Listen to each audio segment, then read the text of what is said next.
Nggih niki ngaji alhamdulillah ceritanya itu pas Muharram kula nelpon Pak Harsoyo untuk minta sama Pak Rektor ngaji muqaddimah ilmu tafsir. Semuanya yang saya hormati niki langsung mohon nggih mangke Pak Harsoyo bagian donga ben dadi kiai teng mriki. Nanti ngajinya 2 kali, yang di fotokopi itu nanti untuk sesi kedua setelah asar. Ya, sekarang itu ngaji hadisnya, ini ngaji tafsir.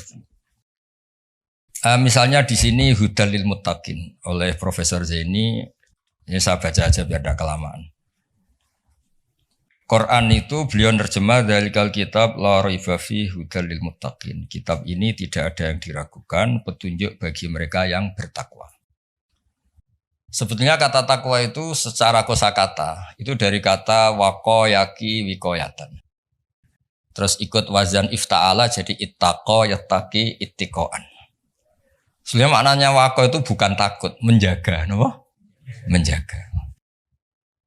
Nah, menjaga itu adalah menghindari sesuatu supaya yang bahaya itu enggak terjadi. Jadi menjaga itu ada unsur, ada bahaya, kita cat supaya itu enggak terjadi.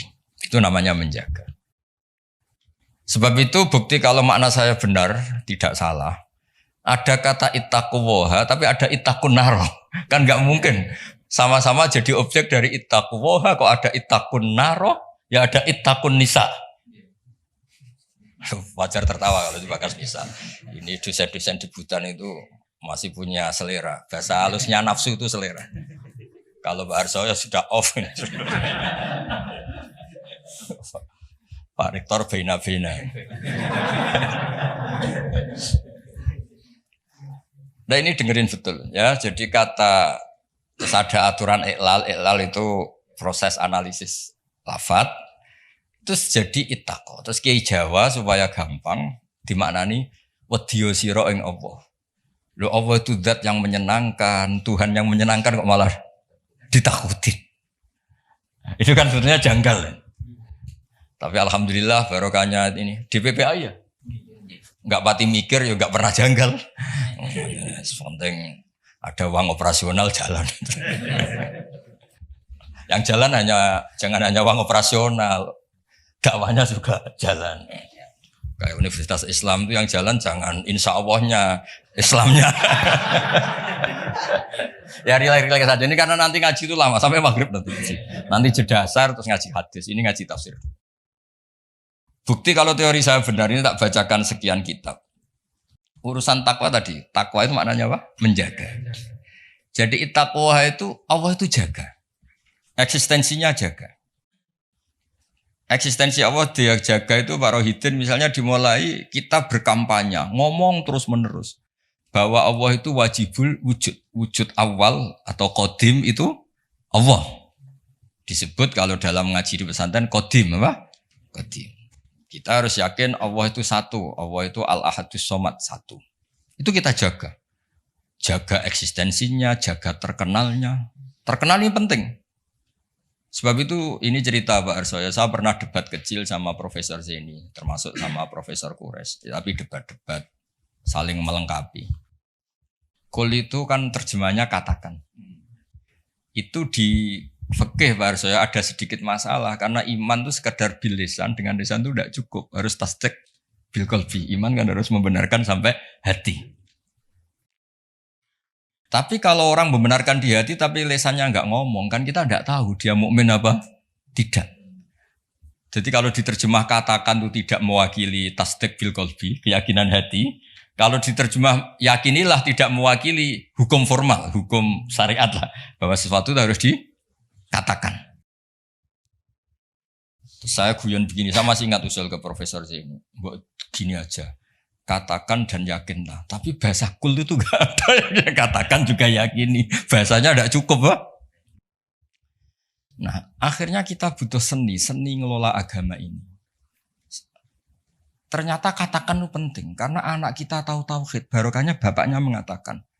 Umat ngerti tauhid, barokahnya guru-guru mengatakan. Ada sosialisasi. Jadi berkahnya kata-kata itu kemudian orang lain bisa mendengar. Orang lain bisa meniru. Paham ya? Lagi-lagi itu juga menjaga Allah. Makanya ketika Nabi dakwah sirron sama Allah lama-lama disebut fasda bima tu'mar apa? Fasda bima tu'mar. Kebenaran itu harus muncul, harus dikatakan. Nah ini sambil ngopi. Yang ngopi ketua sukunya aja ya. Anak-anak itu nanti ngopi sendiri aja. Nanti kalau ada orang setara rektor, rektornya nggak terima. Masa rektornya ngopi? Saya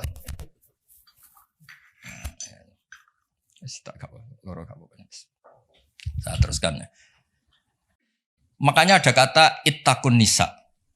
Jaga perempuan itu supaya jadi orang baik, ya, jadi objek pelecehan, supaya pendidikannya cukup. Tapi juga ada kata ittaqun nar. Ittaqun nar itu jaga diri kamu supaya enggak masuk neraka. Juga ada kata ittaqul fitan. Kamu hindari fitnah-fitnah itu, prahara-prahara. Nah, sebab itu ini cerita Pak Arsoyo, kitab yang saya bawa di sini itu kitab kuno, kitab dulu. Itu di sini dijelaskan, ya saya baca ya, nanti otorisasinya ini kayak notulen ini, nanti Pak Fajar sama Pak Sadali ini. LC ini dulu kuliah di sana jauh. Semoga ngaji betul, tidak hanya lihat mumi. Gak usah diterangkan, kamu tuh kok hasut, biasa aja.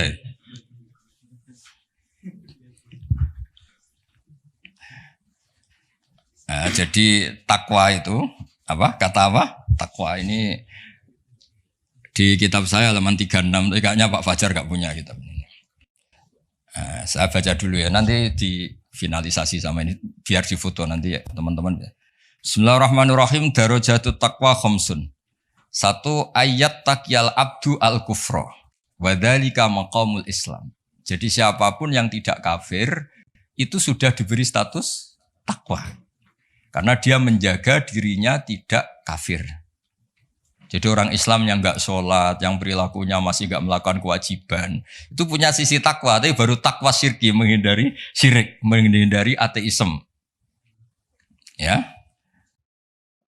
Wadzalika maqamul Islam. Jadi sekedar bersyahadat, belum sholat, belum macam-macam itu juga takwa, tapi baru takwa dari maqam Islam, ya. Baru takwa dari kemusyrikan, dari. Ini saya persaksikan dulu biar difoto Pak. Yang foto kok apa Pak? Ahli IT itu. Ini santri saya mulai kecil, tahu-tahu jadi dosen UI. Gak ngerti-ngerti yang ngelola Islam. Waduh. Terus ketemu dari Taqwa Khamsun ini. Tadi mana? Genami. Nah, ini. Ya nanti kalau ingin referensinya minta tolong Pak Fajar ya, gratis ya. Kalau minta uang haram. Sudah ketemu? Tadi sudah perjanjian saya sama Pak Rektor sama Pak Harsoyo supaya otoritatif. Referensinya apa? Di foto. Nanti teman-teman bisa tanya. Nah, tanya terang pisan jar terus Bu Barno terang. Dan kesannya Islam kamu lebih baik. Terus wa ayat takyal ma'asiyah wal khurumati wa huwa maqamut taubah. Juga menghindari semua bentuk maksiat. Nah, itu sudah maqamut taubah. Memang dia menghindari hal-hal yang buruk. Terus ini yang ketiga yang naik kelas lagi wa ayat taqiya asyubuhati wa huwa maqamul wara. Bahkan hal-hal yang syubhat saja dijauhi. Meskipun enggak banget haram tapi sekedar remang-remang dijauhi. Makanya dulu banyak kiai-kiai itu meskipun pejabat katanya tetap punya pisang, punya ketela yang ditandur sendiri di tanah yang karuan halal milik leluhurnya. Karena itu yang karuan apa? Halal. Kalau uang-uang yang dari macam-macam itu takut biasanya dipakai sarana umum kayak pondok atau jembatan atau apa. Karena takut itu syubhat apa? Misalnya gini Pak Arsoyo, saya ini kan kiai disalami. Pak Arsoyo misalnya mau nyalon Bupati Sleman ya mukhalin misalnya. Itu kan nyalami template saya 10 juta sebenarnya order. Order kalau jadi bupati yang anggap wah Gus Pak doanya mustajab. Kalau ndak kiopo. Artinya uang ini sebenarnya uang kontrak. Kalau langsung saya makan ini saya tahu legowonya itu kalau nyata-nyata jadi. Kalau nggak jadi kan terus menyangsikan. Lah itu kalau orang waroi yang kayak gitu jangan makan. Disedekahkan saja sama fakir miskin karena itu riskan. Itu kan kayak DP. Karena nanti kalau jadi bupati betul nambahi biasanya karena itu dianggap paham ya. Kayak kamu misalnya mahasiswa terus dibiayai calon mertua, itu kan bayangan kamu jadi rektor. Ternyata hanya pengurus DPPAI, itu nggak mau itu. Itu subhat itu, karena nggak sesuai ekspektasi. Halal-halal pas-pasan lah kira-kira gitu. Kayak ini dibiayai orang tuanya, nyongkornya jadi pengurus PBNU atau PP Muhammadiyah, malah tadi modalnya. Paham ya? Nah, kalau sudah gitu namanya maqamul warok. Terus ada lagi Pak Arsoyo, makom yang keempat. Wa ayat taqiyal mubahati wa huwa maqamu zuhdi. Sesuatu yang boleh pun kalau itu riskan dihindari. Itu zuhud. Tapi contohnya jangan Pak Fajar, Pak Arsoyo mungkin, kalau Pak Fajar gak mungkin. Misalnya malam-malam lapar, kalau Pak Arsoyo wah marung. Kalau bakulnya cantik nanti lupa istri gimana? Padahal marung itu halal. Tapi ada titik riskan. Makanannya halal. Kalau Pak Fajar ya mangan ngomaro iku wae. Itu mubah pun dihindari karena takut ada masalah. Itu juga takwa. Nah ini yang mungkin ini kelas saya, sampean enggak percaya enggak apa-apa. Yang terakhir tuh wa ayat taqiya khudura ghairillah ala qalbi. Wa huwa maqamul musyahadah. Kelas di mana takut hadirnya selain Allah di hatinya. Jadi misalnya saya punya uang dikasih Pak Arsoyo, misalnya dikasih Pak Fatul Wahid atau dikasih mahasiswa. Enggak kepikiran kalau ini dari makhluk. Karena takut memberi ruang makhluk. Tetap semua rezeki itu dari Allah. Yang menggerakkan hati kamu ngamal ya Allah. Harta yang dipakai juga milik Allah. Wah itu sudah makom paling tinggi. Dia enggak nerima kehadiran selain Allah. Kalau di Quran itu ada ayat itu Pak Arsoyo. Kulillah wa kulillah sumadarhum fi khawdihim yal'abun. Kabeh ku mau ngelakoni. Kabeh itu Allah. Jadi Pak Fatul Wahid suatu saat kalau makomnya sudah kayak saya jadi rektor bukan karena saya profesor, bukan karir saya. Kabeh itu Allah. Kalau sekarang belum mau masih jumawa. Tapi suatu saat saya pasti mau ya. Pasti mau. Saya dulu pas rektor juga masih belum begini. Pak Sudanda ini sudah mau ke kelas nomor 5 ini apa? Menolak kehadiran selain ini milih yang mana ini anak-anak ini mahasiswa apa? Mahasiswa. Wah berarti hidayatnya cek pas-pasan ini belum makomnya. Pokoknya ndak kafir dulu ya. Iya Pak Sedili ini pokoknya agak kafir dulu urutannya. Muslim. Tingkat satu ya. Sudah nomor 1 atau tingkat 1? Tingkat 1. Bahasa kerennya nomor 1. Ya, jadi saya pastikan makna saya itu benar, bukan karena saya sombong atau merasa apa-apa, karena ini referensinya jelas. Ini kan makanya saya tadi matur ke Pak Rektor, Pak saya ngaji yang sangat otoritatif. Ya, satu menghargai UII sebagai kampus besar, apalagi pakai label apa? Islam. Itu jangan sampai Islamnya itu insya Allah ya, jadi Islam beneran apa? Islam beneran. Jadi sehingga di bab ini Pak Arsoyo sampai Nabi ngendikan, tapi bukan berarti menghalalkan seorang, ini hanya ngendikan mangqala la ilaha illallah dakhalal jannah wa in zana wa in saroko. Itu bukan mengesahkan perilaku buruk, itu bukan. Ada wilayah yang tidak terganggu itu karena wilayah iman, makomnya Islam. Saya kalau nyontohkan itu tidak pidana. Tidak pidana gini Pak Arsoyo, ada nyuwun sewu warga Indonesia korupsi atau nyopet atau maling. Masih warga Indonesia enggak? Warga Indonesia, bahkan ketika di penjara pun dia tetap orang. Tapi kalau dia mengurus paspor ganti identitas, ganti warga, KTP-nya diganti, paspor ganti, benar-benar enggak warga Indonesia. Sama. Orang kok merubah status Allah, tidak mengimani. Allah itu sudah ada. Nah, itu berarti merubah status kehambaan dia, merubah status hambaan dia. Nah, itu baru kafir karena dia merubah status kehambaan.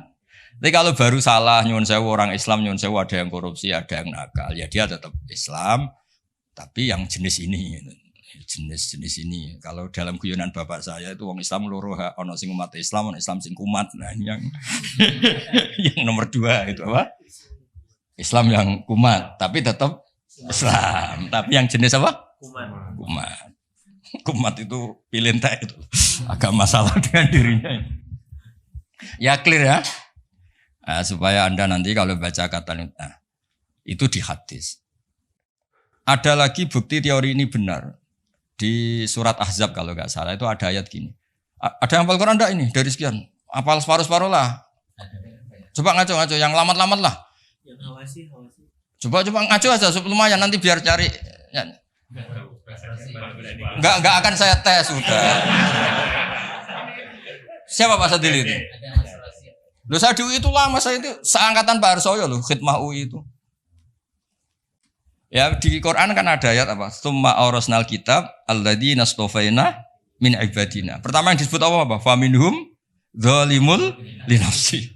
Allah itu kitab ini Quran tak wariskan sama orang-orang yang saya pilih. Pertama yang disebut apa? Sebagian mereka tapi ya zalim. Ya. Karena tadi ada zalim yang tidak ganggu iman. Ya tadi misalnya nyuwun sewu ada copet, ada maling, ada orang-orang yang berbuat buruk. Dalam keyakinan madzhab Ahlussunnah wal Jamaah dia tetap mukmin karena tidak merubah status, apa? Tidak merubah. Kayak tadi orang copet, orang maling, tetap Indonesia enggak? Tetap karena masih ngakui warga negara apa? Ya, tapi kalau dia sudah merubah KTP-nya, paspornya dan benci Indonesia, namanya sudah enggak warga. Nah, kira-kira kafir itu kayak gitu. Dia merubah status dia hamba, jumawa, angkuh, enggak ngaku eksistensi Allah. Itu disebut mulhid atau mungkir. Itu sudah, meskipun dia enggak pernah melakukan dosa-dosa besar, tetap saja enggak muslim kan? Ya, jadi clear ya. Jadi maknanya takwa sebenarnya maknanya apa? Menjaga. Makanya nanti maknanya proporsional. Misalnya ada kata ittaqun nisa, jaga perempuan supaya tidak jadi objek orang-orang nakal, supaya tidak berpikiran nakal, tidak berperilaku nakal. Ittaqun nar juga sama, jaga supaya kamu gak kena api. Nah, kalau Allah ini kan agak unik. Allah itu zat yang menarik, yang mahbub, yang kita cintai. Kemudian disuruh takutlah pada Allah. Masa Allah ketemu Allah takut? Malah kita disuruh fafirru ilallah, mendekat ke Allah kok malah. Nah, takutnya apa? Jangan melakukan sesuatu yang bikin Allah murka. Nah, clear ya. Terus kedua menyangkut asbabun nuzul. Ya ini yang mulai tambah menarik ini ya satu-satu. Asbabun nuzul itu begini. Quran itu punya kata-kata Pak Arsoyo, kata-kata yang umum. Dan itu kalau difahami umum bahaya sekali. Maka dibutuhkan analisis yang bernama asbabun nuzul. Misalnya di Quran ada ayat fa'inama tuwallu fasamma wajhuwa. Qulillahil masyiru wal maghrib misalnya. Itu kalau kita enggak ngerti asbabun nuzul, kamu di mana saja yang penting itu menghadap. Makanya pernah ada aliran salat 4 rakaat 4 arah. Alasannya Allah itu ada di ya itu. Nah, seperti itu harus otoritatif. Kita harus ngaji kitab namanya asbabun nuzul. Nanti tak tunjukkan kitabnya Pak Fajar. Jadi lafadz yang umum atau frasa atau qodiyah kalau dalam bahasa santri itu tetap harus dianalisis pakai asbabun nuzul. Misalnya tadi fa'ina ma tuwallu fasamma wajhu. Ada ayat lagi yang lebih ekstrim dan itu melahirkan satu kecelakaan sejarah. Dulu ada ajudannya Umar. Sayyidina Umar punya ajudan namanya Qudamah. Dia solehnya minta ampun. Tapi kalau mau wiridan tuh ngefly dulu. Karena nanti lebih kuat. Nyabu dulu. Terus nyabu wiridan. Terus wiridan nyabu lagi. Wiridan lagi. Dan itu korban memahami ayat. Laisa alal ladina amanu wa amilus solihat. Junahun fima ta'imu. Tidak masalah orang-orang yang takwa. Apapun yang dimakan. Atas setelah itu takwa lagi. Terus dia. Nah itu kan ayat umum yang seakan-akan maknanya itu boleh. Nah ini saya baca sebelum ya masalah asbabun nuzul. Ini supaya tahqiq saja. Saya percaya sampean percaya saya tapi biar otoritatif ya, biar apa? Otoritatif karena ini ngaji sama ya sama orang yang ya tadilah sama Islam beneran ini semua. Bukan Universitas Islam apa? Insyaallah. Samu sembrono, kampus-kampusnya sendiri kok di istilahnya ikutnya partai itu asbabun nuzul apa? Asbabun nuzul itu masih awal di sini masih awal. Di sini ikutnya nanti tak tunjukkan Pak Fajar. Saya beri contoh ini tak baca dulu ya. Bismillahirrahmanirrahim. Sponsornya begini. Kenapa harus ngerti asbabun nuzul? Saya baca dulu ya. Iklam saterusé annal lafdhu qad yakunu aman wa yakumud dalil ala takhsisi. Lafadznya itu umum tapi orang tahu bahwa ini maknanya khusus atau kejadiannya khusus. Terus promosinya begini. Al-wuquf alal makna termasuk penting yang ngerti asbabun nuzul, kamu tahu yang digedaki wa izalatil iskal dan itu menghilangkan kejanggalan. Di sini diterangkan misalnya wa min dzalika qaulu ta'ala fa inama tuwallu fathamma wajhuh. Fa inna law tarokna wa madlulal lafdzi laqtata annal musalliya la yajibu ali istiqbalul qiblah safaron wala hadaron wa huwa khilaful ijma'. Falamma urifa sababu nuzuliha ulima annaha fi nafilatis safar au fi man shalla bil istihad wa bana lahul khata'u ala ikhtilafir riwayat fi dzalik. Jadi dulu pernah sahabat itu di hutan, misalnya kalau di Indonesia mungkin di atas Merapi gitu, ada sahabat 4, entah 5 gitu. Pak Harsoyo sholat milih kiblat yang beliau ijtihad. Pak Wahid juga gitu, saya gitu, Pak Fajar gitu, Pak Rohidin gitu. Setelah pagi, semuanya ternyata itu enggak ada yang benar. Yang benar pun faktor tepaan.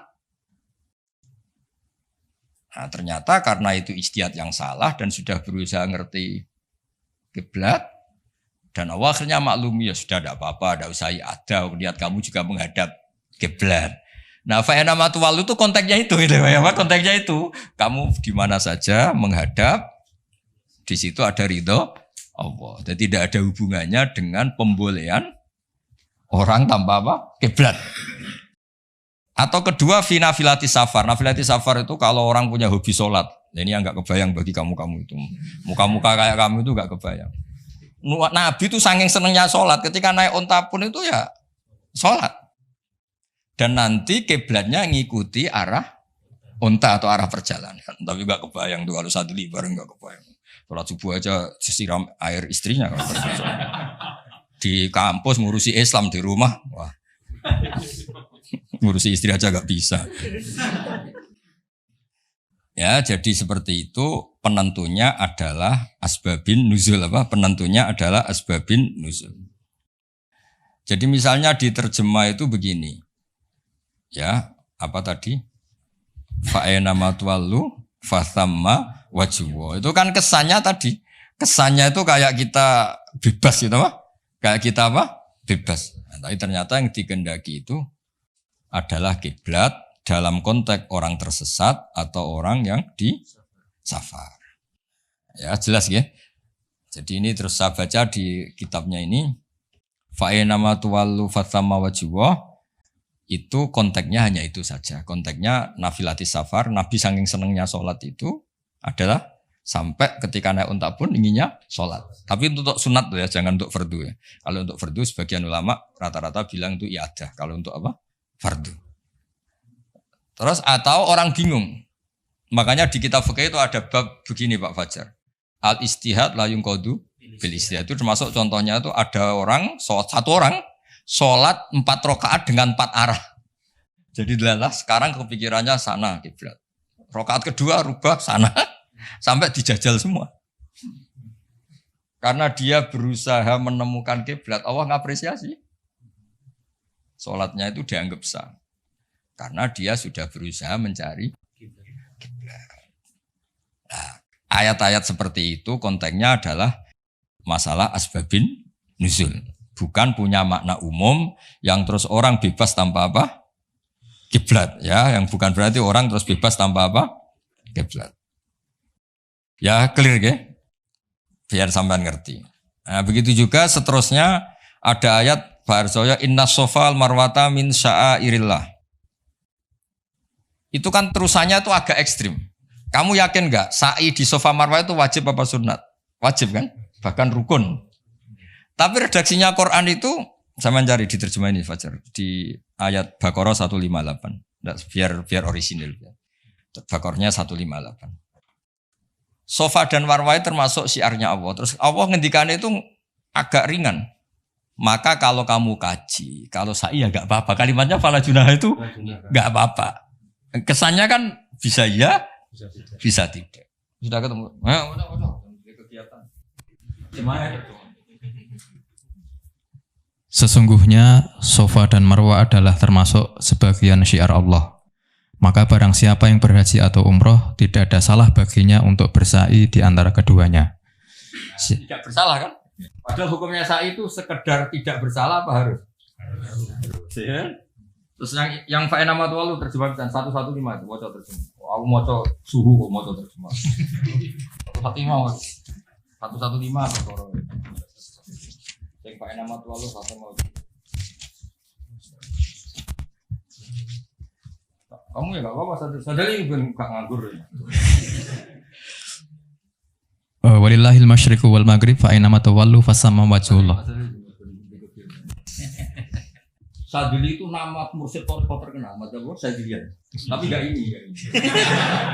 Ya kan toriko Sadilian terkenal. Jadinya gini itu gak tahu. Artinya milik Allah timur dan barat. Kemana saja kamu menghadap wajah, disitulah Allah ada. Sungguh Allah maha luas dan maha mengetahui. Udah terjemahnya bawa aja, nanti tak tunjuk. Ayatnya tenang aja, tidak usah nyari kamu tanya. Tak kon golek ayatnya yang nganti sesuk urip meneh mati sesuk mari meneh ra ketemu. Jelas ya, kalau menurut terjemah itu kan riskan bahwa orang bisa berpaham sholat itu kemana saja kan. Nah kalau fala junah itu kasusnya gini. Memang awalnya kasus, makanya saya tidak bilang asbabil wurud, tapi memang asbabil kasus. Dulu di antara rahasia kenapa sih Nabi itu 16 bulan, kila 17 bulan, pokoknya terpaut satu, kalau enggak 16, 17. Di semua riwayat ahli hadis. Saya ulang lagi, di semua riwayat. Nabi itu disuruh Allah itu menghadap ke Baitul Maqdis, Baitul Muqaddas yang di Palestina itu. Karena itu kiblat Ibrahim, di situ ada sokhroh yang dulu dipakai Mi'raj. Itu sirinya, rahasianya. Kalau tadi Pak Rektor bilang asror tadi, rahasianya adalah di seputar Ka'bah itu ada 360 arca berhala. Sehingga Nabi kalau menghadap Ka'bah mau tidak mau otomatis juga menghadap berhala. Nah, di Safa dan Marwah kan dekat Ka'bah. Itu ada arca atau berhala namanya Isaf dan Nailah. Ya namanya siapa? Isaf dan Nailah. Berhalanya nama Isaf dan Nailah, bukan Sadali dan Fajar, ingat loh. Isaf dan Nailah. Ya ini relax saja biar. Nah, ketika Islam datang dan tidak membolehkan yang berbau gituan, itu terus mereka, ya Rasulullah kita ini mau tidak mau harus sa'i karena kita ini umrah atau haji, tapi harus melewati Isaf dan Nailah. Itu gimana? Apa dibatalkan saja kewajibannya? Ya, pertanyaannya itu apa dibatalkan saja? Karena harus melewati dua berhala tadi. Terus Allah menurunkan ayat, ya sudahlah ngitung yang hak saja. Yang hak adalah bahwa Safa dan Marwah faktanya adalah termasuk syiarnya Allah. Jadi ngitung itu hak. Maka kalau di situ terpaksa ada Isaf dan Nailah, nggak apa-apa. Maksudnya nggak apa-apa itu nggak menggugurkan kewajiban saya. Nggak apa-apa itu maksudnya diabaikan, apa? Ya. Diabaikan itu. Yang diabaikan berhalanya. Berhalanya. Ya ibarat gini, ini cerita, mungkin para sahabat nggak pernah dengar karena ngaji sama kiai NU baru tenanan sekarang. Kiai pesantren maksudnya, bukan kiai NU, kiai pesantren. Dulu itu ada kiai khusyuk. Dulu kan masih banyak orang khusyuk. Kalau sekarang kayaknya susah. Itu nggak mau haji karena ngerti kalau di pesawat itu mesti ketemu pramugari cantik. Udah cantik ya gitulah, menarik. Takut betul kalau orang khusyuk ini kan, kalau kamu nggak kebayang takut kan. Sampai beliau itu hampir fatwa, nggak mewajibkan haji. Beliau meyakini, wah kalau haji Gus lewat bank ya transaksinya gini, nanti di pesawat ketemu orang-orang cantik, wah itu haram gini. Oh, gaji-gajinan orang Jawa itu gak rasa gaji-gajinan gitu. Karena dianggap itu manek, penghalang status wajib atau penghalang hukum wajib. Akhirnya ketemu banyak kiai, terus diingatkan, termasuk pakai takbir ini.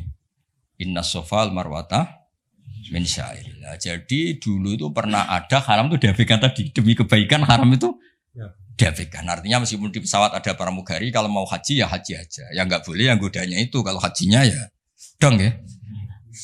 Jangan kok terus boleh.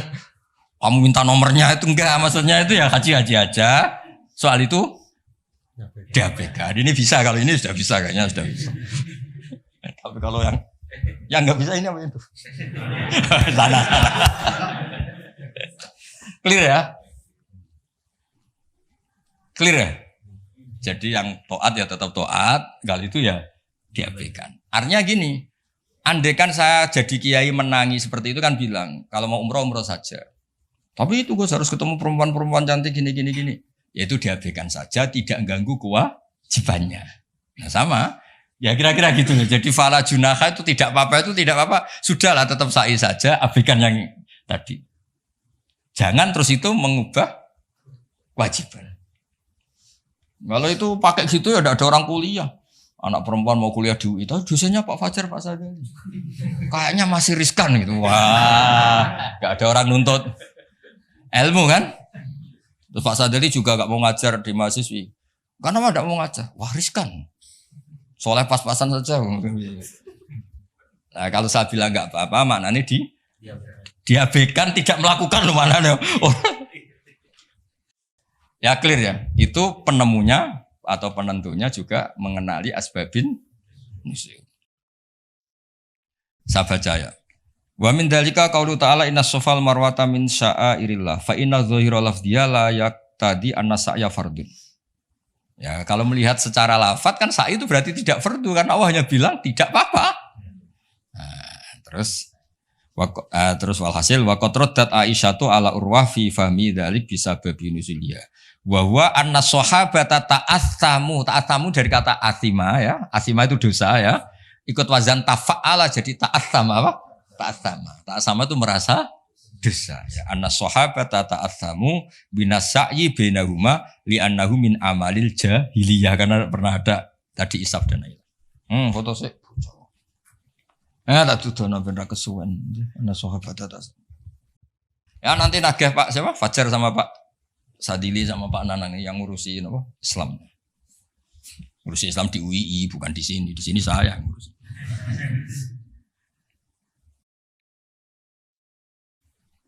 Udah. Ya clear ya. Jadi terus sekarang masalah nasa mansuh ini kan clear tentang mukaddimah apa ilmu apa tafsir. Nasa mansuh itu kelihatan datar tapi itu urgen sekali karena agama sebagai aturan ya atau solusi mau tidak mau kan bersentuhan dengan hukum sosial yang tidak akidah. Saya tadi sudah matur Pak Arsoyo, agama yang tidak akidah itu kan bersentuhan dengan hukum sosial. Kalau yang akidah jelas Allah itu satu, la ilaha illallah wahdahu la syarikalah kalau sosial. Saking bersentuhan dengan sosialnya itu Pak Fathul Wahid. Imam Syafi'i itu punya istiadat begini Pak Arsul. Ketika Nabi misalnya sedekah atau zakat pakai kurma atau pakai susu kering misalnya. Sedekah atau zakat. Atau dulu ngamal pakai dinar. Pakai apa? Dinar. Itu langsung dianalisis kutil balad. Pokoknya makanan pokok zakat itu ngambil makanan pokok. Berarti di Indonesia pakai apa? Beras. Ketika Nabi sedekah pakai dinar langsung dianalisis pakai saman yaitu alat tukar atau uang yang sah. Jadi kamu tidak usah memaksakan mentang-mentang anut sunat Rasul terus kamu makan kurma terus bisa mencret. Terus mentang-mentang sunat Rasul saya tidak pernah sedekah karena sekarang nggak ada dinar. Nabi kan sedekahnya pakai dinar. Medit ya alasan. Kalau mau kikir saja tidak usah punya alasan. Lama-lama Pak Arzo nggak jadi wakaf tanah. Karena Nabi gak pernah wakaf tanah di Sleman, wakafnya di Mekah. Oh ini kan tanahnya di Sleman. Lama-lama ada orang gak sholat, Nabi sholatnya kan di Mekah, kita kan di Indonesia. Bisa rusak semua kalau ya pakai mersiskan sunnah Rasul. Itu ada analisisnya. Nah, itu juga yang menjadikan kenapa harus ada ulama usul fikih. Orang yang bisa nganalisis, apa bisa? Misalnya begini, saya beri contoh di bab haji. Nabi itu domisili di Medina, karena di Medina itu melewati Dal Khulaifah yang sekarang disebut Bir Ali. Maka mikotnya Nabi ya dari Bir Ali. Tapi kalau orang Yaman ya dari Yalamlam. Atau orang Indonesia rata-rata terbang lewat Yalamlam. Mungkin orang tertentu di kawasan Jirona ya Jirona. Ada yang dari Tanim, ada yang dari Juhfa. Jangan mentang-mentang kamu orang Indonesia ikut sunnah Rasul terus memaksakan dari Indonesia di atas Yalamlam mohon niat apa? Ikhram. Enggak, saya nanti aja dari Berali. Nabi kan dari lama-lama enggak ada orang berani tempat di Sleman. Nabi kan hidupnya di Medina kok. Sleman. Hadisnya mana? Ini panjang. Analisis itu penting supaya orang itu proporsional. Apa orang itu? Itu juga bagian dari ulumul Quran. Ulumul Quran. Sehingga kalau kamu nuruti persis, misalnya begini, saya pernah ditanya. Ini saya, Pak Arsoyo, Pak Fatul Wahid, kalau naik Innova atau naik mobil, kan mesti dongo, wis soleh lah, jadi tak alani mesti mergo wis soleh, nang kowe lali numpak terus untuk gratis mangkat kabeh. Kalau yang soleh-soleh gini itu kan kalau naik ya subhanalladzi sakhkhara lana hadza wa ma kunna lahu mukrinin wa inna ila rabbina munqalibun. Itu jelas di Quran tuh wal khaila wal bighala wal hamir wal khaila wal bighala hamir. Jelas yang dicontohkan di situ ya kendaraan itu ya unta, khimar, kuda. Dan karena yang dikendarai itu hewan, dulu Allah membayangkan juga litas tahu ala duhuri, kamu naik di punggung hewan itu, sumatazkuru ni'mata rabbikum idastawaitum alaihi wa taqulu subhanalladzi sakhkhara lana hadza. Terus kamu sekarang naik pesawat, naik Innova, ini kan tidak kuda. Ini kan tidak unta. Jadi enggak usah doa itu karena doa itu untuk apa? Naik kuda atau unta. Ya kacau semua kalau gitu. Makanya dibutuhkan ilmu namanya usul fikih. Usul fikih itu kira-kira analisis. Yang dilakukan Nabi itu jenis ubudiyah makhdoh sehingga nggak bisa dinego, atau jenis produk sosial, atau jenis. Nah, kalau produk sosial ya tadi sudah musyawarah sama Pak Arsa tadi ya kontekstual atau apa kondisional namanya produk apa. Nanti lama-lama gini pakai mic jangan, Nabi dulu nggak pernah pakai bid'ah itu ya, panjang nanti ceritanya panjang. Ya jadi seperti sekarang kembali ke nasab mansukh. Kenapa saya terangkan ini dulu? Karena begini, ada ayat yang berlawanan 180 derajat sekalipun, kalau masih bisa dianalisis karena produk sosial, itu kategorinya tidak nasab mansukh. Kecuali sudah nggak bisa dianalisis pakai analisis tadi. Misalnya begini Pak Arsoyo. Ada ayat itu qatiluhum, kalau ketemu musuh itu beranikan kamu berani perang, duel. Tapi ada ayat fa'fu anhum wasfah, abaikan saja, maafkan saja. Dan sama-sama pernah terjadi. Nabi, sahabat dulu dipakai bal-balan Abu Jahal di Mekah, enggak melakukan perlawanan. Tapi setelah periode Madinah melakukan apa? Perlawanan. Kata banyak ulama, seperti itu golekane jeng bab nasaman golek ini. Seperti itu produk analisis. Ketika Nabi lemah dan jumlahnya baru 6, baru 10. Kan nggak mungkin ada perintah boleh perang atau harus perang. Karena ini nggak realistis. Apa?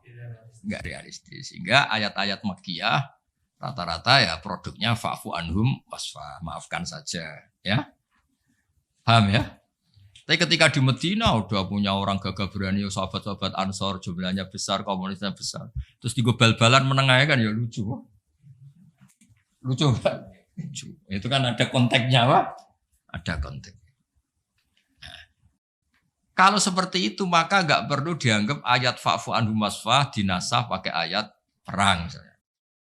Ya sama lah seperti pertama orang Indonesia didatangi Belanda nggak tahu apa-apa zaman agresi, zaman dulu agresi. Bisa apa? Terus banyak yang terpelajar, banyak ada yang bisa jadi pilot, tentara sudah terbentuk, kiai-kiai komunitasnya besar ya melakukan apa? Perlawanan. Tapi nggak perlu kamu katakan perlawanan itu satu hal yang harus karena ini Belanda penjajah. Lah era sekarang peradaban begini kan yang ada kerjasama kan. Tapi dulu karena mereka datangnya musuhi, ya kan itu kan urusan kondisi ya. Ya kondisional nggak bisa disamaratakan ya. Nah, saya baca ya masalah nasab mansukh itu. Nasab mansukh itu komentarnya harus persis seperti saya ini, itu baru benar. Kalau enggak rapati benar.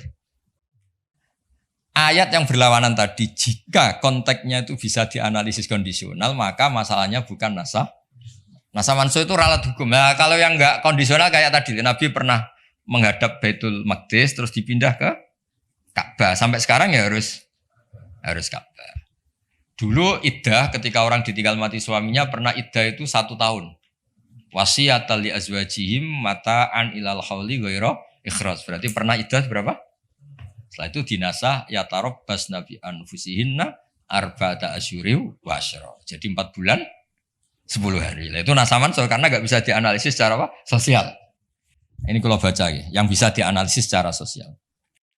Asalisu ma umira bihi li sababin summa yazulu sababu. Kal amri khinad du'fi atau khinad du'fi wal qillati bisabri wasafhi. Summa nusikha bi ijabil kital. Wa hadza fil haqiqati laisa naskhon. Apa laisa naskhon? Karena bisa dianalisis asal usulnya. Nah ini biar difoto itu apa ini? Mulai ini ma umira li sababin ini. Foto dulu nanti biar ada yang tanya.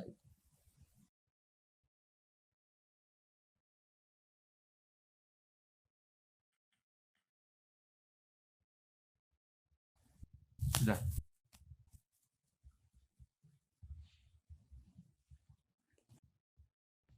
Nah sehingga kiai-kiai Jawa ketika meskipun ngaji Jalalain, ngaji kitab Jalalain, tafsir Jalalain, kan sering ada ayat misalnya lakum dinukum waliyadin, kadang sebagian dikomentari mansukhun bi ayatis saf atau bi ayatil kital. Itu kiai Jawa tidak ada yang ikut meskipun mereka baca kitab karena ngerti konteksnya apa? Ya, misalnya kita dulu ketika Jepang datang ke sini itu memang jajah ya kita bilang ada revolusi jihad, misalnya resolusi jihad, ada resolusi jihad. Misalnya. Dulu Mbah Hashim, Mbah Ahmad Dahlan juga sepakat melawan penjajahan, apa ngelawan? Jadi ketika ke sini studi banding atau ke sini tukar ilmu ya nggak ada masalah kan? Bahkan di Quran sudah diumumkan wa in ahadum minal musyrikin astajaruka ya fa'ajirhu hatta yasma'a kalam Allah. Ya kalau ya kan ya tadi konteksnya beda. Ya konteksnya itu kemarin saya jagongan itu sama Pak Alwi Shihab, adiknya Pak Kures, kan dulu pernah Menteri Luar Negeri. Kata beliau, sekarang Gus ngomong rekonsiliasi cek susahnya, alasannya ngenang masa dulu. Nah, masa dulu ya ada yang sekarang nggak mungkin. Dulu pernah kan ada istilah zaman dulu pernah sedikit konflik dengan Malaysia, Pak Karno bilang ganyang. Nah, masa sekarang kan ya jelas enggak itu. Itu kan konteksnya beda. Dulu Mbak Hashim, Mbak Madalan bilang resolusi jihad. Ya sekarang kan enggak. Malah anak-anak ini nunggu ada beasiswa ke sana. Enggak belajar malah dulu ayat Amsterdam. Oh, bal-balan. Apapun itu kan yang seperti itu kategorinya itu ma uzila li sababin apa ma uzila li sabab. Jadi hilangnya bukan karena hukum nasa manso, tapi karena sebab yang berbeda. Saya tadi jagoan Warsoyo dulu tuh orang kiai-kiai termasuk buyut-buyut itu ngaramkan orang pakai pantolan ya, pakai celana, pakai apa itu dasi. Karena itu londo itu. Mantas sababi komen bahwa minum ya pernah kan ada era gitu. Lah sekarang rektor Universitas Islam Indonesia pakai celana, pakai dasi. Londo itu kalau dulu tuh. Sekarang enggak. Sekarang kalau pakai sarung malah dianggap wow, masalah itu. Kecil saya masih ingat. Orang pakai sarung tuh gak dianggap sunat. Karena dulu katanya, cerita dulu. Wong sing nganggo sarung kalah upyuk kalah terus kemulan turun ning rondan. Dari dulu pernah. Loh iya tak cerita kuno dulu tuh orang kalah main. Loh ini saksinya banyak ini kan. Dulu sarung pernah ya nasibnya gitu pernah ya. Sekarang saja sarung jadi simbol pakaian apa? Santri. Dulu gak. Ya masih ingat ya cerita itu. Upyuk kemulan semain kalah kemulan tidur dia mah cakro. Ya terus jangan bilang oh ini sarung simbol orang kalah apa main kalah judi gitu. Jangan, sekarang konteksnya beda.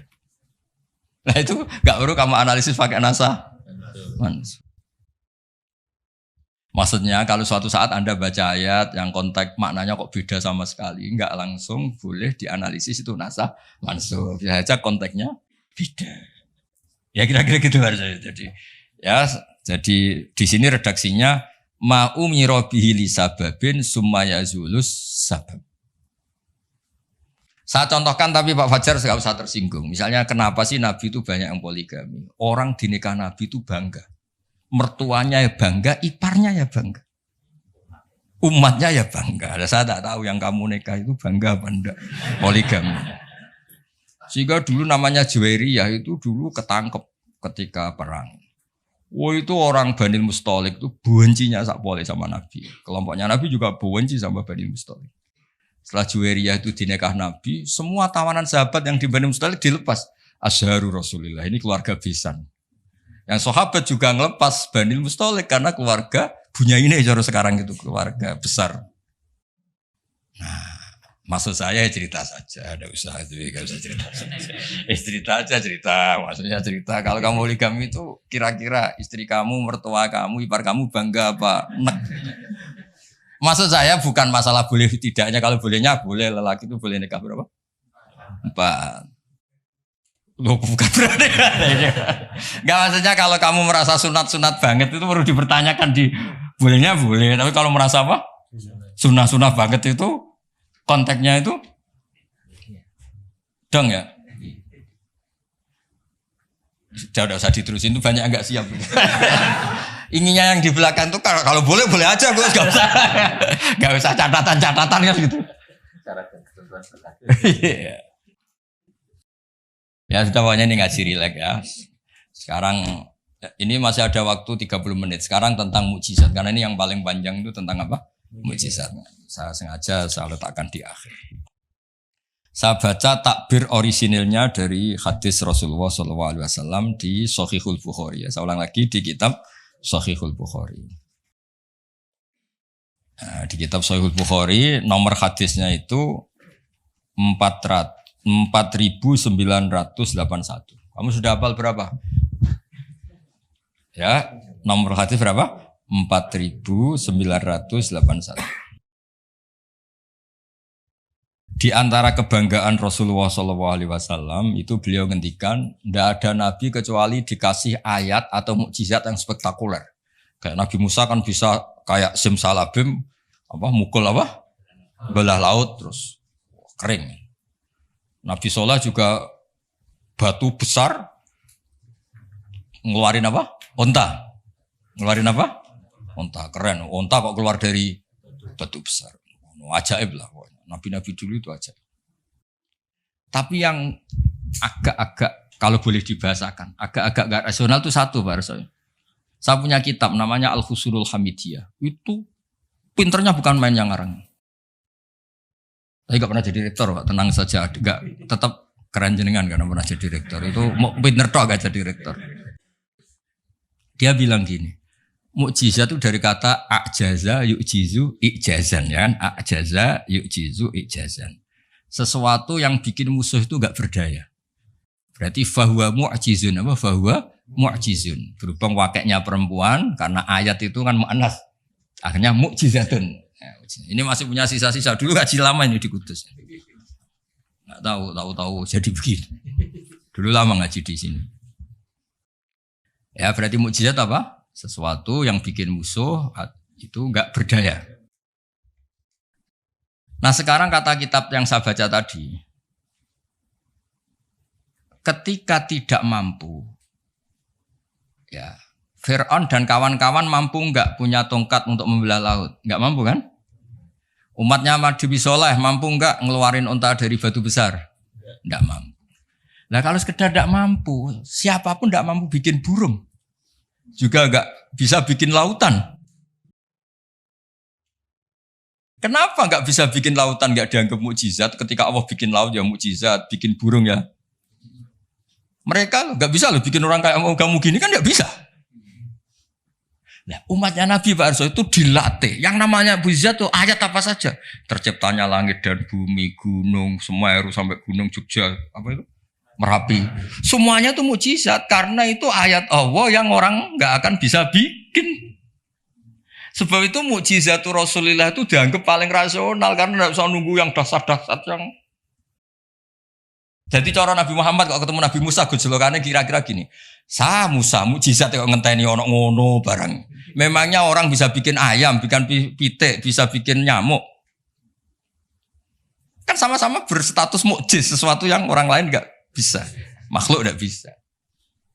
Lah umatnya Nabi itu enggak dilatih yang gitu-gitu, dilatih inna fi khalqis samawati wal ardi waqtilafil laili wa nasabdur wal fulki sampai kabeh la ayatil liqaumi yaqilun. Kalau kamu punya akal tuh semua sudah mukjizat. Ngapain sih mukjizat kok nunggu gitu-gitu gitu. Clear ya?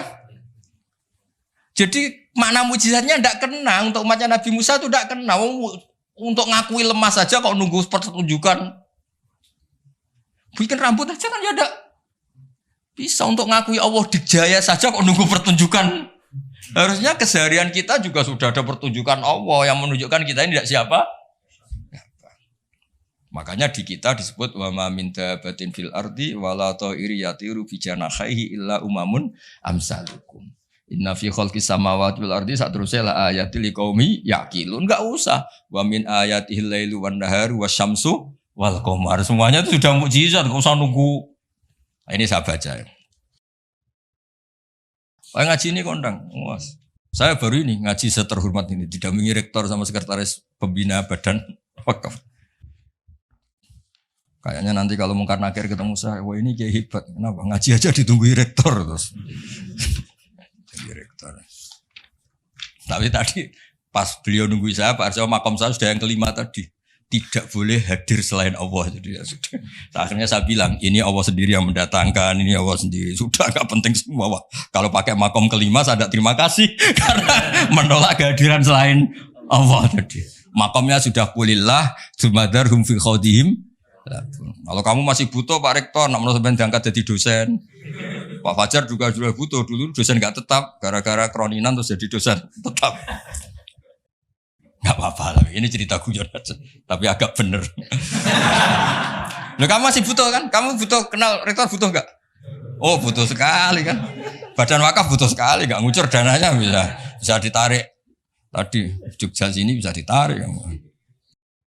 Kalau makom saya tadi yang kelima tadi menolak hadirnya selain Allah. Itu makom musyahadah.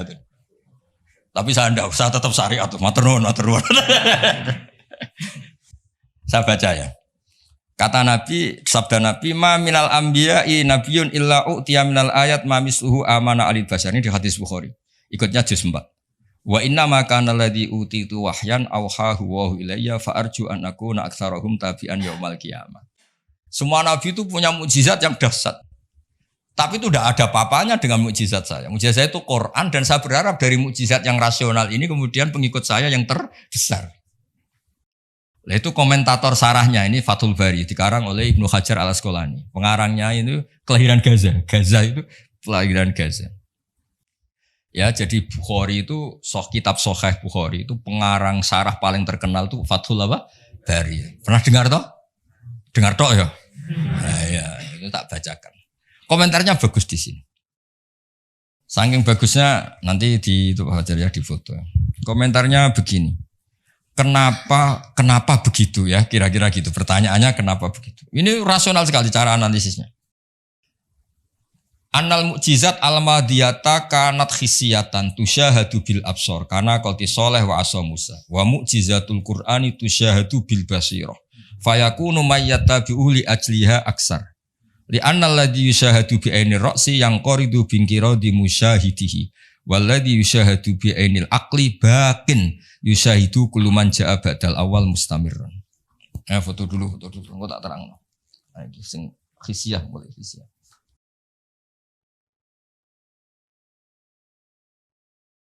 Yang mulai ini annal mukjizat al-madiyah kana khisiyatan. Ya nanti jeda asar terus yang ngopi-ngopi dulu ya kira-kira jeda setengah jam atau sejam habis itu ngaji apa? Hadis. Sesuai namanya tafakuh tafsir apa? Hadis. Ketuanya kamu apa, Pak? Kamu ketua ya, Pak? Saya biasa pengembangan. Apa? Divisi dakwah. Ini mau kamu Islamkan. Sudah Islam. Rono Sadili. Itu kalau Imam Sadili masih sugeng, namanya dicatat gak terima. Imam Sadili itu ganteng, kaya, alim. Itu Imam Sadili. Terus jadi toreko apa? Sadili ya. Yang ganteng, alim, kaya. Budak dosen gini ndak kaya raya jadi Imam Sadili. Gak punya atasan. Ini atasannya banyak. Sama Pak Nanang aja kalah. Nanang kalah sama Pak Fatul Akhir. Allah itu kalah sama badan wakaf. Ribet dunia. Yang benar saya itu langsung kulillah. Udah mentok kan saya. Udah khatam itu. Begini logikanya. Misalnya gini. Nabi Musa itu Nabi top punya mukjizat tongkat. Tongkatnya satu lagi. Misalnya dipakai Pak Fathul Wahid tidak bisa tak pakai saya. Dipakai ini tidak bisa dipakai itu. Karena hanya satu. Itu pun nggak ada jaminan kalau yang pakai kamu itu mandi. Tongkatnya bisa balik loh. Oh, dulu yang pakai Nabi ini kamu apa ini? Ya kan? Tapi kalau mukjizat Quran, logika yang dibangun itu terus menerus. Misalnya begini, saya nyontohkan pekerjaan dan saya bosan. Ini dengerin betul. Allah itu ketika ngeritik sesuatu yang tidak nyata disebut batil. Batil itu beda dengan maksiat. Maksiat itu perilaku sosial yang salah. Tapi kalau batil itu sesuatu yang enggak nyata, apa? Misalnya gini, orang nyembah makhluk, nyembah Namrud atau Fir'aun. Mentuhankan Fir'aun itu sesuatu yang enggak nyata. Yang benar Fir'aun itu manusia bisa mati dan nyatanya mati. Berhala Lata Uzza itu patung. Patung itu Tuhan apa batu? Batu. Quran bilang gini. Qul ja'al haqqu wa ma yubdi'ul batilu wa ma yu'id. Hak itu nyata dan batil itu tidak pernah memulai dirinya. Yubdi'u itu memulai dari kata bada'a. Bada'a ya beda'u, ikut wazan af'ala jadi abda'a yubdi'u. Kebatilan itu tidak bisa memulai dirinya sendiri. Pernah enggak 1 tambah 1 8? Enggak pernah kan? Nah, sekarang begini. Kemudian Islam yang datang dengan tauhid. Bahwa sesuatu dimulai dari angka 1. Terus misalnya dilawan. Enggak lah. Yang pertama itu angka 2. Yang pertama itu angka 3. Yang pertama angka 4. Nyari pasarnya enggak bisa. Pasar akal sehat enggak bisa. Sesuatu kok dimulai dari 4, dari 3, dari 2 itu nyarinya enggak ketemu apa? Karena barang batil atau tidak hak itu enggak pernah nyata. Makanya saya pernah ketika diminta Pak Arsoyo tausiah lah. Saya di Badan Wakaf saya pernah cerita Imam Amudi itu guru matematika. Ketika beliau meninggal, murid-muridnya janggal. Ini guru saya masuk surga enggak karena guru matematika. Kayak kamu janggal ini Pak Rektor ini masuk surga enggak karena penggawaian itu jedasinan celananan. Tapi ternyata semua itu demi apa? Islam. Ternyata Imam Amudi pas di alam roh itu, kamu nggak harus percaya cerita ini, bisa aja kamu nggak percaya. Nggak penting maknanya, nggak penting ceritanya, nggak penting. Tapi sama Allah sama siapa takbirnya? Ya Amudi istadilla bi wahdaniyati bi khadrati mal. Istadilla ala wahdaniyati bi khadrati malaikat. Karena malaikat itu udah komplain. Ternyata malaikat yang komplain kita itu banyak. Malaikat ini ada di beberapa hadis. Ya Allah, apa ada orang yang imannya itu ngalahkan kita? Jawabnya Allah, ada manusia. Allah udah bilang ustadz, manusia. Manusia mukmin ya kamu termasuk. Kok bisa ya? Malaikat selalu tanya, kok bisa? Kalau kita iman kan langsung melihat surga, neraka, aras. Jadi kalau kartu iman kita pasti lebih valid karena menyaksikan langsung. Nah, manusia kan enggak. Di dunia kan macam-macam. Ada dangdutan, ada macam-macam. Tapi ternyata imannya enggak tergoyahkan. Ternyata apa? Logika yang dibangun Imam Amudi itu. Coba kamu terangkan kenapa manusia yang di dunia seiman itu kalau saya ini satu. Jawab Imam Amudi gampang. Beliau nulis. Angka setelah 2, 3 sampai 1 miliar 1 triliun. Nisbatu dzalika ilal wahid nisbatul far'i ilal asli. Angka itu 2, 1 miliar 1 triliun. Dibandingkan angka 1 semuanya tetap cabang. Yang pokok itu 1. Keyakinan itu kan gak terbantahkan oleh Anda. Dan gak bisa digoyang kan. Mbok kon urip melarat, baulet tetap nak tauhid itu harga mati. Ya enggak. Akhirnya malaikat manduk-manduk. Cara Jawa mandik man imannya manusia gak tergoyahkan karena logikanya pakem. Bahwa angka 2, 3 ila mala nihayatallah sampai tidak terbatas. Nisbatu dzalika ilal wahid nisbatul far'i ilal asli. Kemudian setelah itu Imam Amudi gambar Pak Arso. Gambar sekenanya aja bisa gambar gedung, gambar rumah, gambar mobil. Gambar apapun juga dimulai dari min nuqtah wahidah, dari satu titik. Gambar itu baik, besar, elek, apik, tetap dimulai dari satu titik. Nah, makanya Quran dimulai dari bismillah sebagai isyarat semuanya dimulai dari nuqtatil wujud, yaitu Allah Subhanahu wa ta'ala. Nah, mukjizat ini yang dimiliki umatnya Rasulullah sallallahu alaihi wasallam. Misalnya kita bela Nabi itu poligami atau orang-orang soleh poligami. Belanya gampang karena pakai rasional. Ngerumat orang satu apa? Ngerumat perempuan satu hukumnya apa? Baik kan? Ngerumat yang baik loh maksudnya, bukan ngerumat tak. Ngerumat perempuan satu yang baik hukumnya apa? Baik. Kalau 2 lebih baik, logika loh, udah usah dipraktekkan. Ini kan cerita orang baik, bukan cerita kamu, bukan. Orang baik ngrumat perempuan satu baik. Jadi apa? Baik. Ngrumat dua. Nah, sekarang tinggal waliannya. Kamu satu saja kamu terlantarkan. Lantarkan orang satu. Dosa. Orang dua. Lebih dosa. Itu kan. Jadi meskipun Anda tidak berani poligami, membela bahwa kenapa sih nabi-nabi dulu poligami, gampang logik ya gitu. Tapi harus kamu praktekkan. Kamu gak orang baik gitu maksud saya. Tapi untuk membela secara rasional tuh gampang. Ya orang baik ngerawat orang satu, baik ngerawat orang dua, dah ya. Sekarang yang kamu menerantarkan orang satu, dosa dua, lebih dosa. Jelas ya. Jadi, nah, makanya agama ini dibela sama Allah dengan status liqaumi yaqilun, liqaumi yatafakkarun. Gak usah pertunjukan kayak mujizat tadi, intinya agama ini tidak perlu pertunjukan Nabi Muhammad terus ngomong. Lah kalau gitu kasihan kiai-kiai yang sekarang. Misalnya, saya percaya kalau kamu ketua DPI asal bisa terbang ke Mekah. Ya repot kalau. Saya percaya kamu rektor Universitas Islam asal bisa Gunung Semeru kamu pindah, Merapi kamu taklukkan. Wah ya repot kalau ukurannya gitu-gitu terus ya. Cukup ukurannya pakai hukum sosial. Hukum sosial itu piye? Alladzina yunfikuna fis-sarra wa dharra. Ketika kita longgar ya mudah sedekah, ketika susah pun mudah sedekah. Rumus yang kedua apa? Termasuk wal kadhiminal ghaidh. Coba sistem sosial itu yang menyelamatkan itu satu, wal kadhiminal ghaidh. Kalau emosi itu dikendalikan. Coba andaikan Pak Waktu Wahid ketika jadi dosen, kalau emosi nabrak mahasiswa, kalau emosi nendang mahasiswa, enggak akan jadi rektor, di penjara. Berarti yang menyelamatkan karirnya apa? Wal kadhiminal ghaidh.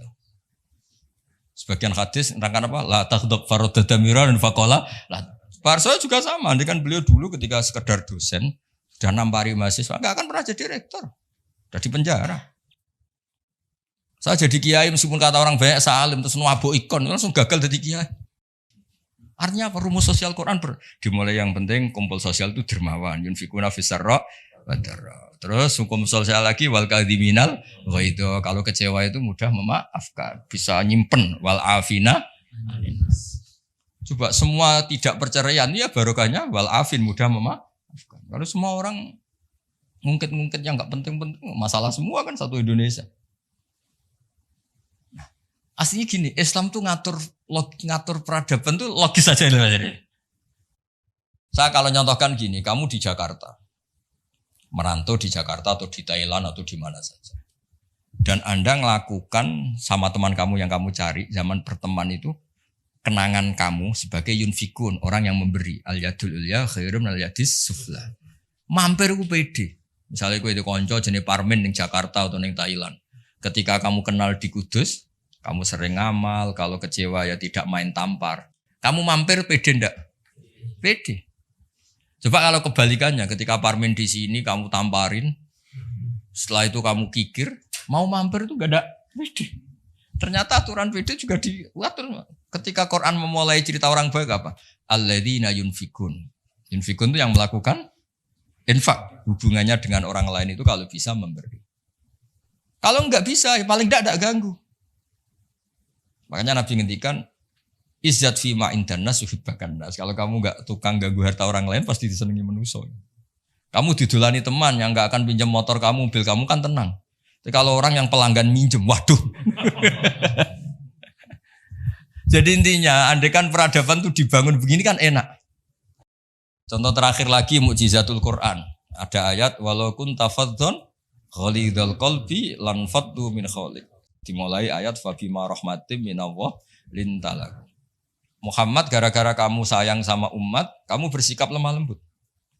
Dan andaikan kamu itu bersikap kasar, maka orang akan bubar. Lan faddu itu mesti bubar. Lanya li taukid, lan faddu mesti bubar. Nah, kata Ibnu Khaldun dalam mukadimahnya ngendikan gini. Hadaddin, agama ini datang dengan rasionalitas peradaban. Bukan mentang-mentang dengan mukjizat. Hada Rasulullah man uyida bil kauni kulli. Ini Rasulullah orang yang punya kekuatan alam raya, bisa melibatkan Jibril, Israel, Mikail, bisa melibatkan semua malaikat untuk menolong agamanya. Tapi Allah cerita agama ini diterima karena Nabi itu bersifat rauf, sayang, rahim, lemah Misalnya gini, ini mokal tapi tak cerita. Misalnya Pak Fajar itu bisa terbang ke Mekah. Kamu darah nih wow gak? Wow kan? Ternyata pas mau kamu hormati ke tua boy plang. Bilang wow apa jancok kira-kira saja. Enggak, jujur saja. Ini masalah ilmu hak, gak usah. Enggak ada gunanya kan prestasinya terbang ke Mekah. Wow, kamu hilang kan? Padahal jelas dia bisa terbang ke Mekah, temu MBS gitu. Muhammad bin Salman itu yang enggak ngaruh. Yang pengaruh adalah sifat lintalahu bil mu'minina raufur rahim. Juga gitu. Ini rektor, ini ketua badan wakaf, ini presiden, ini kiai besar. Yang ngaruh adalah sikap kasih sayang. Ketika itu dilanggar, lan faddu. Kamu hormat sama rektor, sama saya misalnya kiai besar. Tapi misalnya pas kiai hormat, tua aku ikut bal-balan satu. Mesti tuntas apa? Clear ya? Maksudnya gini Warso, ya mukjizat itu yang Nyon Sewu ditawarkan Rasulullah, yang diwasiatkan, yang disuruh pakai pegangan ini loh Quran. Pegang sebagai peradaban, sebagai akidah, sebagai perilaku. Ya, makanya mukjizat Quran mustamirah karena peradaban ini enggak terkalahkan. Mustamirah. Tapi kalau peradaban kok tongkat gitu kan terus repot sih. Dipakai apa? Dibilang enggak mukjizat ini milik Nabi Musa, pas kita pakai ternyata enggak mandi karena pemakainya kita. Jadi kalau mukjizat Quran kan jelas. Ilmu logikanya ketika Tuhan Esa kena kan tadi. Angka 23 dibanding angka 1 adalah nisbatul far'i ilal asli. Angka peradabannya kena. Poin peradaban kena hubungan dengan orang lain. Al-yadul ulya khairun minal yadis sufla. Jelas ya? Termasuk hubungan dengan istri. Allah tuh bayangkan hubungan dengan istri itu tidak baik-baik saja. Itu niknya Quran. Di Warso itu Quran itu bayangkan hubungan dengan istri itu tidak baik-baik saja. Wa ashiruhunna bil ma'ruf. Itu urusannya orang fa'in ahbabtumuhunna, fa'in karihtumuhunna. Karena Allah itu saking pinternya.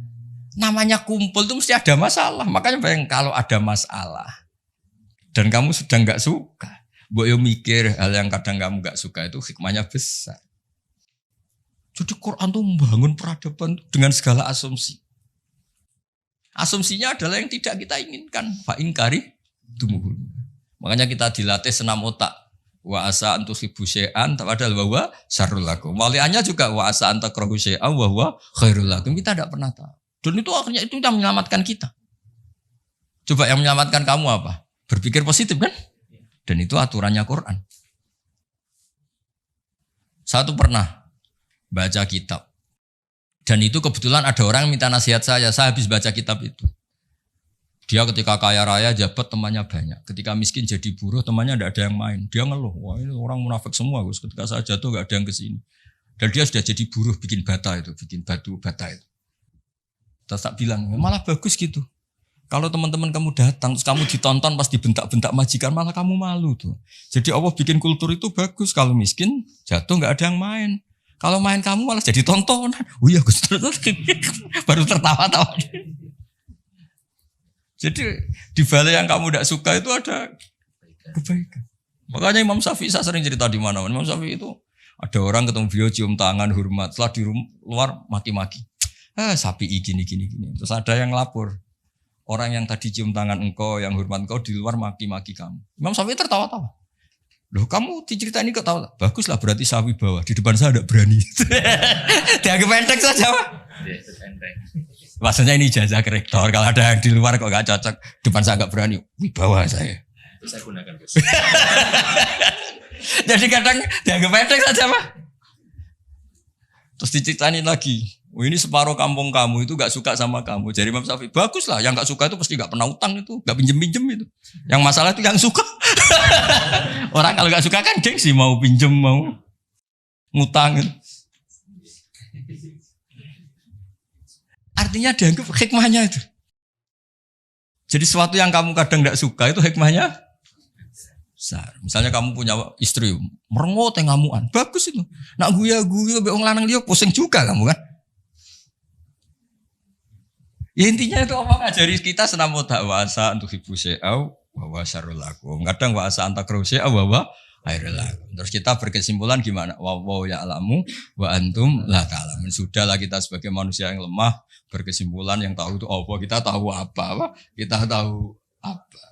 Nah, hal-hal gini yang menjadikan Quran itu abadi. Ya, ini sebelum asar tak bacakan takbir lagi ini di kitab Itqan. Ini lebih bagus, lebih ekstrim. Itu tadi kitab Fathul Bari yang barusan tak baca Pak Fajar.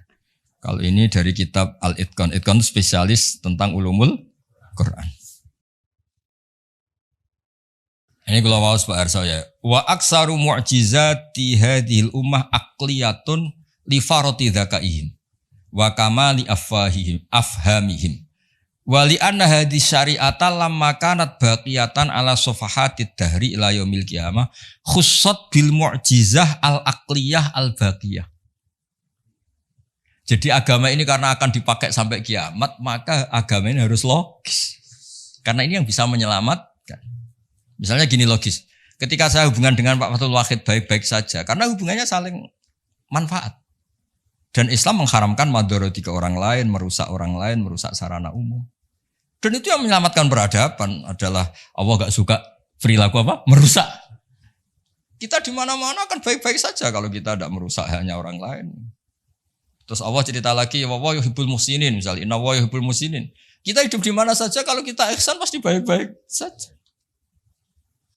Gak usah pakai mukjizat tongkatnya Nabi Musa tuh, mentang-mentang go tongkat ngalor ngidul, pakai akek Sulaiman misalnya, gak usah. Yang menyelamatkan kita itu peradaban yang dibangun Allah Subhanahu wa taala. Nah, cari-cari foto Amit Pak Fajar. Nah, ini mulai itu.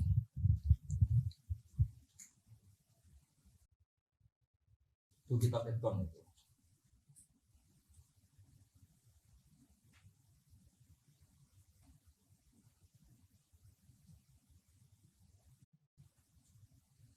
Ya, jadi kalimatnya itu ya kalimat di kitab Itqan ini jelas khussat bil mu'jizah al-aqliyah. Jadi kamu tidak usah terbang ke langit untuk tahu kalau Allah itu Esa. Juga ada harus coba saya ceritain Pak Harso. Ini di sini ada kalimat itu betul-betul sadis, tapi sadis yang baik. Wa aksaru mu'jizati bani Israil kanat khisyatan li biladatihim wakillati basaritihim. Dasar bodoh, mukjizat agak wow itu gak ngandel. Misalnya contoh barang gini. Andai kan Anda jadi Nabi Musa, Anda akan ya jadi rektor aja agak susah apalagi jadi Nabi Musa. Nabi Musa itu pernah debat Pak Arso sama Fir'aun. Pertama debat itu lucu, Nabi Musa kan disuruh Allah datang ke Fir'aun. Terus dia cerita, Fir'aun kamu itu harus nyembah Allah, Allah itu Rabbul Alamin. Kata Fir'aun, Tuhan kamu itu siapa kalau gitu? Ya Rabbul Alamin, Rabbus Samawati wal Ardi yang nuhani langit dan bumi. Dari Fir'aun gini, terus manggil Haman, Haman itu ajudannya. Jangan dibahasakan arsiteknya, nanti tersinggung ini yang arsitek. Sebenarnya Haman itu kan arsitektur. Iya kan? Enggak usah. Jangan terus arsitektur berarti jabatannya. Wah, jangan. Ini arsitektur yang Islami ini. Kata Fir'aun. Ini contoh bahwa akal dengan dasar itu menang akal. Saya ulang lagi, akal dengan dasar itu menang akal. Kata Fir'aun gini. Saya jalan-jalan kemana-mana setahu saya yang dituhankan saya. Karena dia pakai contoh fisik. Khisyah itu fisik yang bisa diindra. Ma'alim tulakum min ilahin huiri. Saya jalan kemana-mana ternyata yang jadi Tuhan itu saya. Nah terus akhirnya Nabi Musa bilang Tuhanku yang menguasai langit. Loh, Fir'aun malah kurang ajar lagi bar saya. Haman sini. Ibnili sorkhan. Ya Haman ibnili sorkhan la ali abluhul asbab. Asbab as-samawati fa'atoli'a ila ilahi Musa. Haman, saya bikinkan piramida yang tinggi. Saya mau ngintip Tuhannya Musa. Padahal Nabi Musa tahu, meskipun diintip juga gak kelihatan kan. Jadi Nabi Musa, saya saja gak pernah lihat, apalagi kamu. Nah itu kan masalah kalau betul sudah bikin piramida. Gak tahu ini pas kuliah belajar apa lihat piramida, gak tahu. Nah, kan masalah ya. Gara-gara orang Bani Israel memaksakan semuanya itu khisyah. Ukuran nyata ndak itu apa? Hisyah, fisik gitu. Nah, ini khisyah. Ternyata apa Pak Arso? Yang bisa mengalahkan Fir'aun itu logika yang dibangun Nabi Musa. Makanya di alam roh itu Nabi Musa itu ditanya sama Allah. Musa, keinginan kamu yang belum kesampaian apa? Menjadi umatnya Rasulullah Muhammad. Kenapa? Karena itu rasional Pak. Tapi nggak kuliah di UI, andekan nyata jadi nggak mau tetap. Aku yakin orang Bani Israel gengsinya tinggi, nggak mau tetap dia tetap jadi umatnya Nabi, tetap saja nggak mau kuliah apa? Masuk Nabi di direktori, nggak Nabi kan nggak mau. Yang bisa mengalahkan apa Pak Arso? Ini cerita nyata, pentingnya rasional. Dahsyat sama rasional itu menang. Kan pertama debat. Tuhan kamu itu siapa? Rabbus samawati wal ardi wa ma bainahuma in kuntum muqinin. Fir'aun masih belum kalah. Debatnya depan umum, ada ajudan-ajudannya ada. Jangan bilang ada pembantu rektor, jangan ada ajudan-ajudannya. Kalau ada direktor nanti rektornya berarti mewakili. Wah, bahaya itu kalau contoh itu. Nah, ternyata jurus yang menang itu jurus rasional. Nabi Musa bilang gini, Rabbukum wa rabbu abaikumul awwalin. Yang nuhani nenek moyang kamu. Wah, langsung kepikiran. Orang di sekelilingnya langsung yaktumu imanah, langsung menyembunyikan yang menuhani nenek moyang kamu. Wih, nak Fir'aun Tuhan, babai pengerani sopo ya. Ini kan ada tanggal lahirnya, Tuhannya itu ada surat kelahirannya, ada tanggal. Iya. Aktenya ini gimana yang babanya tidak bertuhan kan? Itu menjadikan waqala rajulun mu'minun min ahli fir'auna yaktumu imanah. Karena rasional itu bisa menjadikan orang sekeliling Fir'aun terus iman.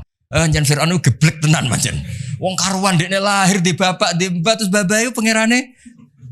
Leluhurnya Tuhannya siapa kalau Tuhannya dimulai dari dia? Akhirnya banyak yang diam-diam itu iman. Berarti apa? Jurus menjelaskan yang dahsyat mulai melibatkan piramida ternyata kalah dengan jurus rasional. Nah, makanya apa mukjizatnya hadil mah khussat bil mu'jizah al-aqliyah al-baqiyah. Nah, moga Pak Fajar foto gak lewat Pak Fajar, lewat kula niki luwih keren niki. Nah, niki kata-kata yang ini aja langsung apa? Khussat bil mu'jizah. Ini ya. Kata-kata khussat bil mu'jizah al-aqliyah al-baqiyah.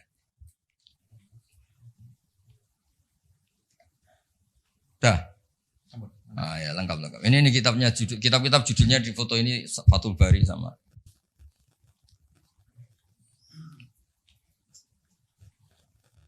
Ya nanti jeda sekitar mungkin 1 jam, ya 45 menit lah. Aman ngopi-ngopi, kalau ada makanan dimakan, kalau nggak ada. Saya jagungannya kan sudah kasepuan. Saya ini termasuk Dewan Pembina sama Pak Rektor, Pak Arsoyo, kamu ya sama anak-anak muda itu sudah. Lah Pak Fajari bainahuma bisa ke sana. Bainahuma itu kalau di Quran la ilaha illa wa la ilaha illa. Tahu-tahu itu jenis apa itu?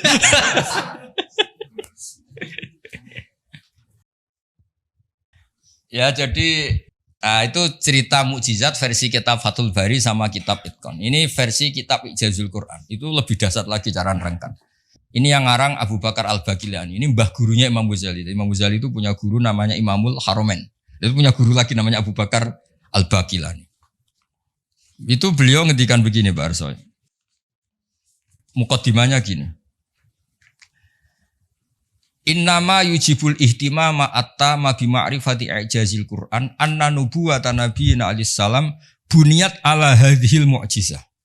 Jadi kenabian Nabi Muhammad itu adalah dibangun atas mukjizat Quran. Karena Nabi nyuwun sewu kan enggak punya tongkat kayak Nabi Musa, juga enggak pernah mengeluarkan unta dari batu. Tapi ketika Nabi mendakwakan rasionalitas, misalnya rasional gimana? Ini alam tuh makhluk. Di mana-mana makhluk itu ya ada kholiknya. Kholiknya ya pasti qadim. Masa kholik datang kemu? Masa Tuhan kok lahir di bumi kan ya udah lucu kan? Tuhan kok pahpo kayak Fir'aun, jadi gitu dimumi lagi kan ya lucu kan sih. Tuhan kok tenggelam kan ya banyak yang. Jadi Nabi kalau datang tuh penjelasan. Saya beri sekian contoh di Quran betapa Nabi bisa menaklukkan pikiran orang Arab dengan rasionalitas.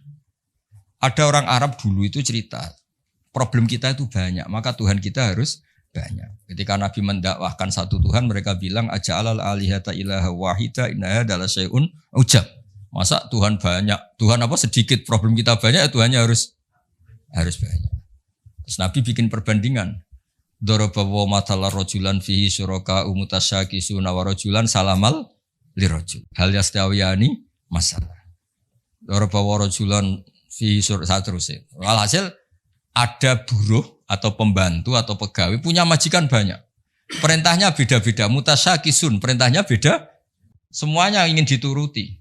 Sama satu orang yang hanya punya satu majikan. Enak mana? Terus orang-orang Arab bilang, ya enak punya satu majikan, punya majikan banyak repot. Ya Tuhan kamu itu majikan kamu. Kalau semuanya jadi Tuhan, perintahnya beda-beda, seleranya ya beda. Beda, yang repot juga kamu. Paham? Contoh lagi rasionalitasnya Quran. Quran itu Islam lah. Itu kan selalu bilang la ilaha illallah wahdahu la syarikalah. Tuhan itu enggak punya rival, enggak punya sekutu, enggak ada yang setara. Terus mereka tanya, Muhammad kasihan dong Tuhan kalau sendiri enggak ada yang mitranya atau enggak ada yang setara. Terus Allah cerita ke Nabi bilang kira-kira gini. Saya ini ketika enggak ada langit bumi ya sendiri yang menciptakan saya semua kata Allah. Tapi orang Arab perasaannya tuh masih suka tamsil. Tamsil itu logika yang auqa'afin nafsi, satu perumpamaan. Allah kayak perumpamaan itu ekstrim. Dan orang pasti taslim, pasti setuju. Misalnya kamu miskin, ini kan mahasiswa rata-rata masih miskin. Yang kaya orang tuanya mungkin. Itu pun kalau yang kaya, kalau enggak kan sudah jadi pekerja, merantau di mana-mana. Terus mengumpulkan uang bisa beli Innova.